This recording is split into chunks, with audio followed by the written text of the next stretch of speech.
नमस्कार। प्रादेशिक समाचार के साथ मैं पूनम केरकेट्टा। पहले मुख्य समाचार। केंद्र ने 1 जुलाई से सरकारी कर्मचारियों और पेंशनभोगियों को महंगाई भत्ता और राहत 28% किया। झारखंड को 19 दिन में 17.5 लाख कोरोना वैक्सीन मिलेंगे, शेड्यूल जारी।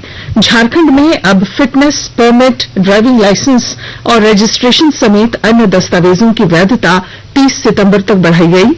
और रांची पुलिस ने युवती की हत्याकांड मामले में 5 आरोपियों को गिरफ्तार किया। सिमडेगा में अवैध हथियार के साथ एक युवक पकड़ाया। और अब समाचारों से पहले एक जरूरी संदेश। देश भर में 18 वर्ष से अधिक आयु के सभी लोगों के लिए सरकारी केंद्रों में निःशुल्क टीकाकरण अभियान चलाया जा रहा है। हमारे युवा श्रोताओं से अपील है कि वे कोविड रोधी टीका जरूर लगवाएं और दूसरों को भी इसके लिए प्रेरित और सहयोग करें। कोरोना महामारी के प्रति आप कोई भी लापरवाही न बरतें, क्योंकि कोरोना अब भी हमारे लिए बड़ा खतरा बना हुआ है। जब तक आवश्यक न हो घर से बाहर न निकलें और इन आसान उपायों का पालन करें। मास्क लगाएं, 2 गज की सुरक्षित दूरी बनाए रखें, बार बार हाथ धोएं और चेहरा साफ रखें। कोविड से संबंधित जानकारी और मार्गदर्शन के लिए राष्ट्रीय हेल्पलाइन काम कर रही है। इनके नंबर हैं 011-2397-8046 और 1075। इसके अलावा राज्य हेल्पलाइन नंबर 104 डायल कर समस्या का त्वरित समाधान लिया जा सकता है।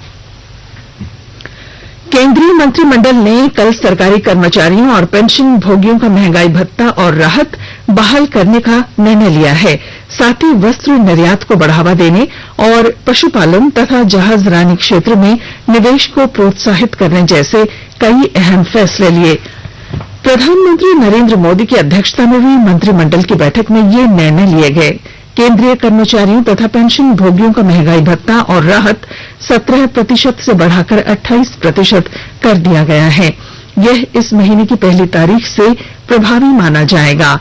सूचना और प्रसारण मंत्री अनुराग ठाकुर ने बताया कि कोविड महामारी के कारण पैदा हुई स्थिति को देखते हुए महंगाई भत्ते की 1 जनवरी 2020, 1 जुलाई 2020 और 1 जनवरी 2021 को दी जाने वाली किस्त रोक दी गई थी। केंद्र सरकार झारखंड को अगले 19 दिनों में कोरोना टीके की 17,49,140 डोज उपलब्ध कराएगी। इसके लिए 15 जुलाई से 4 अगस्त तक का शेड्यूल जारी कर दिया गया है।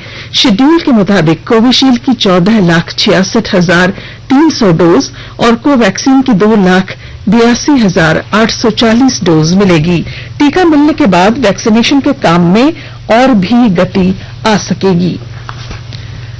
देश के कई हिस्सों में विशेष रूप से सार्वजनिक परिवहन और पर्वतीय पर्यटन क्षेत्रों पर कोविड दिशा निर्देशों का उल्लंघन किया जा रहा है। इसे देखते हुए केंद्र सरकार ने राज्यों और जिला प्रशासन को भीड़ भाड़ वाले स्थानों पर कोविड मानकों का पालन सुनिश्चित करने के लिए सख्त निर्देश जारी करने को कहा है। राज्यों के मुख्य सचिवों को लिखे पत्र में केंद्रीय गृह सचिव अजय भल्ला ने कहा कि कोविड मानकों का सख्ती से पालन कराने में किसी तरह की कोताही के लिए संबंधित अधिकारी जिम्मेवार होंगे। झारखंड में पिछले 24 घंटे में 68 नए कोरोना संक्रमित मरीज मिले हैं, जबकि 71 लोगों ने कोरोना संक्रमण को मात देने में सफलता हासिल की है। स्वास्थ्य विभाग से मिली जानकारी के अनुसार इस दौरान 9 जिलों में एक भी नया मरीज नहीं मिला। राज्य में अब सक्रिय संक्रमितों की संख्या घटकर 344 हो गई है। चतरा, गिरिडीह और पाकुड़ जिले में कोरोना मुक्त हो चुके हैं, जबकि देवघर, गढ़वा, गोड्डा, खूंटी, लोहरदगा, रामगढ़ और सरायकेला खरसावां जिले में सक्रिय संक्रमितों की संख्या 10 से कम है। सबसे अधिक 54 सक्रिय संक्रमित पूर्वी सिंहभूम जिले में हैं। रांची जिले में सक्रिय संक्रमितों की संख्या 50 है। केंद्र सरकार कोविड महामारी के दौरान लोगों की सुविधा के लिए बनाई गई राष्ट्रीय स्तर की हेल्पलाइन नंबर के बारे में लोगों को जागरूक कर रही है। विभिन्न हेल्पलाइन नंबर इस प्रकार हैं। कोविड संबंधी सवालों के जवाब देने के लिए 1075 राज्य हेल्पलाइन नंबर है। 104 महिला और बाल विकास मंत्रालय की चाइल्ड हेल्पलाइन 1098 वरिष्ठ नागरिकों के लिए सामाजिक न्याय और अधिकारिता मंत्रालय की हेल्पलाइन 14567 मनोवैज्ञानिक सहायता के लिए राष्ट्रीय मानसिक स्वास्थ्य और तंत्रिका विज्ञान संस्थान निम्हांस का नंबर है 080461100007। आयुष कोविड परामर्श हेल्पलाइन है 14443 और my gov WhatsApp help desk number है 9013151515। प्रधानमंत्री नरेंद्र मोदी आज विश्व युवा कौशल दिवस और कौशल भारत अभियान की 6ठी वर्षगांठ के अवसर पर देश के युवाओं को संबोधित करेंगे। कौशल विकास और उद्यमिता मंत्री धर्मेंद्र प्रधान तथा कौशल विकास और उद्यमिता राज्य मंत्री राजीव चंद्रशेखर भी वर्चुअल रूप से आयोजित इस कार्यक्रम को संबोधित करेंगे। आकाशवाणी के ताजा तरीन समाचारों के लिए आप हमारी वेबसाइट newsonair.com पर लॉग ऑन कर सकते हैं। ताजा समाचार Twitter handle @AIR News Alerts और Facebook page all India radio news पर भी उपलब्ध है। आप प्रादेशिक समाचार एकांश के ट्विटर हैंडल @AIR News_Ranchi और फेसबुक इंस्टाग्राम पेज तथा YouTube channel AIR News Ranchi पर भी हमारे बुलेटिन सुन सकते हैं। प्रादेशिक समाचार आप आकाशवाणी रांची से सुन रहे हैं और अब पेश हैं कोरोना से बचाव के कुछ संदेश। चलो मिलकर एक शुरुआत करें, चलो एक फैसला आज करें, मास्क नहीं तो टोकेंगे, कोरोना को रोकेंगे। चलो एक वादा करते हैं, चलो एक वादा करते हैं, मास्क नहीं तो टोकेंगे, कोरोना को रोकेंगे। भारत सरकार द्वारा जनहित में जारी। कोविड-19 से बचाव और सुरक्षित रहने के 3 उपाय। मास्क लगाएं, 2 गज दूरी है जरूरी, सुरक्षित दूरी रखें, हाथ और मुंह साफ रखें। प्रादेशिक समाचार में आपका फिर स्वागत है। झारखंड में अब फिटनेस परमिट, ड्राइविंग लाइसेंस और रजिस्ट्रेशन समेत अन्य दस्तावेजों की वैधता 30 सितंबर तक बढ़ा दी गई है। इस संबंध में परिवहन आयुक्त किरण पासी ने आदेश जारी कर दिया है। विभाग ने यह निर्णय लिया है कि 22 अप्रैल से 30 सितंबर 2021 तक वैधता समाप्त होने वाले या समाप्त हो चुके इन दस्तावेजों की समय सीमा का विस्तार 30 सितंबर तक किया गया है।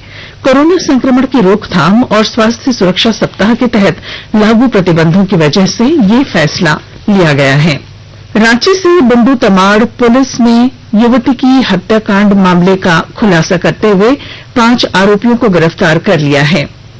रांची के एसपी पुलिस अधीक्षक नौशाद आलम ने बताया है कि युवती का शव 8 जुलाई को प्रतापपुर तालाब से बरामद किया गया था।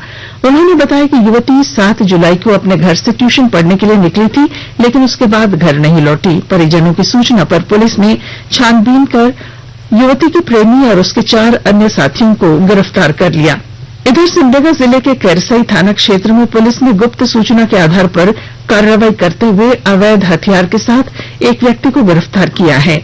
जिले के पुलिस अधीक्षक डॉक्टर शम्स तबरेज ने बताया कि गिरफ्तार आरोपी के पास से एक देसी पिस्तौल और 3 कारतूस बरामद किए गए हैं। प्रधानमंत्री स्ट्रीट वेंडर आत्मनिर्भर निधि योजना के तहत धनबाद नगर निगम क्षेत्र के फुटपाथ दुकानदारों को जल्द ही स्मार्ट आईडी कार्ड मिलेगा। और अधिक जानकारी के साथ हमारे धनबाद संवाददाता। PM street vendor Atmanirbhar Nidhi योजना के तहत धनबाद नगर निगम क्षेत्र के फुटपाथ दुकानदारों को जल्द ही स्मार्ट आईडी कार्ड मिलेगा। 5 अंचल धनबाद, सिंदरी, कतरास, झरिया और छाताटाड़ अंचल में लगभग 6,863 फुटपाथ दुकानदार हैं।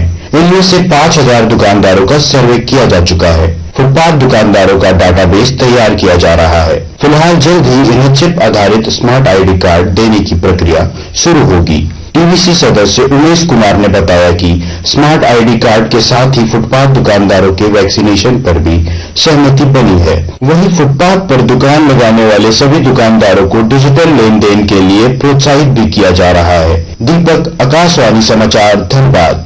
युवा कार्यक्रम और खेल मंत्री अनुराग सिंह ठाकुर ने आज तोक्यो ओलंपिक की भारतीय टीम के लिए चीयर सॉन्ग जारी किया है। इस अवसर पर उन्होंने लोगों से अपील की है कि वे एकजुट होकर भारतीय खिलाड़ियों को प्रोत्साहित करें। और अब संक्षिप्त खबरें। दुमका में प्रमंडलीय आयुक्त चंद्रमोहन प्रसाद कश्यप ने संताल परगना प्रमंडल के सभी जिला परिवहन पदाधिकारियों और मोटर वाहन निरीक्षकों से राजस्व वसूली में तेजी लाने का निर्देश दिया। पाकुड़ के उपायुक्त वरुण रंजन ने राजस्व की समीक्षा बैठक के दौरान अंचल अधिकारियों को ग्राम प्रधानों की बहाली प्रक्रिया तेज करने और ऑनलाइन लगान भुगतान को बढ़ावा देने का निर्देश दिया।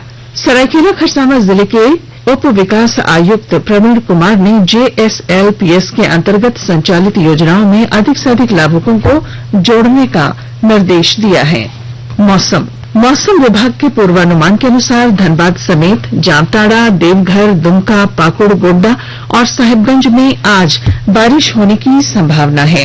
कल भी राज्य के कई हिस्सों में तेज गर्जन के साथ बारिश की संभावना जताई गई। इस दौरान धूप छांव के बीच मौसम बदलने की संभावना बनी रहेगी। वहीं अगले हफ्ते से धनबाद और संथाल परगना प्रमंडल के इलाके में मानसून के फिर सक्रिय होने की पूरी संभावना है। मानसून अध्ययनकर्ता डॉक्टर SP यादव ने बताया है कि पहले चरण में अरब सागर से आए मानसून की बारिश धनबाद में हो चुकी है। अब इस क्षेत्र में बंगाल की खाड़ी से आने वाले मानसूनी बादल बारिश कराएंगे। खाड़ी के बादलों की आवाजाही 18 जुलाई या उसके बाद से शुरू हो सकती है। इससे कई दिनों तक लगातार बारिश होने की संभावना है। रुक रुक कर हो रही बारिश से उमस भरी गर्मी से भी राहत मिली है। पूरे हफ्ते तेज गर्मी पड़ने की संभावना कम ही है। इस दौरान आसमानी बिजली गिरने को लेकर खास सावधानी बरतने को कहा गया है। और आइए अब सुनते हैं अखबारों की सुर्खियां। केंद्रीय कर्मचारियों के महंगाई भत्ते में बढ़ोतरी की खबर को रांची से प्रकाशित सभी अखबारों ने प्रमुखता से प्रकाशित किया है। केंद्रीय कर्मचारियों के लिए डीए बहाल 17 से बढ़कर 28% शीर्षक के साथ प्रभात खबर ने इसे पहले पन्ने पर प्रकाशित किया है। दैनिक भास्कर ने अपने पहले पन्ने पर लिखा है, केंद्र ने महंगाई भत्ता 28% किया, महंगाई के बीच राहत की फुहार शीर्षक खबर को दैनिक हिंदुस्तान ने पहले पन्ने पर दिया है। दैनिक जागरण लिखता है, महंगाई भत्ता 11% बढ़ा, 1 करोड़ से ज्यादा केंद्रीय कर्मचारियों और पेंशन भोगियों को होगा लाभ। झारखंड के 10वें राज्यपाल के रूप में रमेश बैस ने ली शपथ। इसे दैनिक रांची एक्सप्रेस ने अपनी पहली सुर्खी बनाई है। अंग्रेजी दैनिक हिंदुस्तान टाइम्स और द टाइम्स ऑफ इंडिया ने उच्चतम न्यायालय द्वारा कांवर यात्रा को लेकर नोटिस जारी करने की खबर को प्रमुखता से अपने पहले पन्ने पर प्रकाशित किया है। और अब बुलेटिन के आखिर में मुख्य समाचार। केंद्र ने 1 जुलाई से सरकारी कर्मचारियों और पेंशन भोगियों को महंगाई भत्ता और राहत 28% किया। झारखंड को 19 दिन में 17.5 लाख कोरोना वैक्सीन मिलेंगे, शेड्यूल जारी।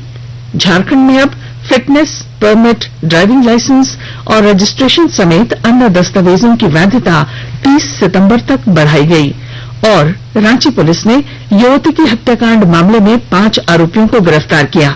सिमडेगा में अवैध हथियार के साथ एक युवक पकड़ाया। और इसके साथ ही आकाशवाणी रांची से प्रादेशिक समाचार का ये बुलेटिन समाप्त हुआ। नमस्कार। घर में रहिए, सुरक्षित रहिए और सुनते रहिए आकाशवाणी।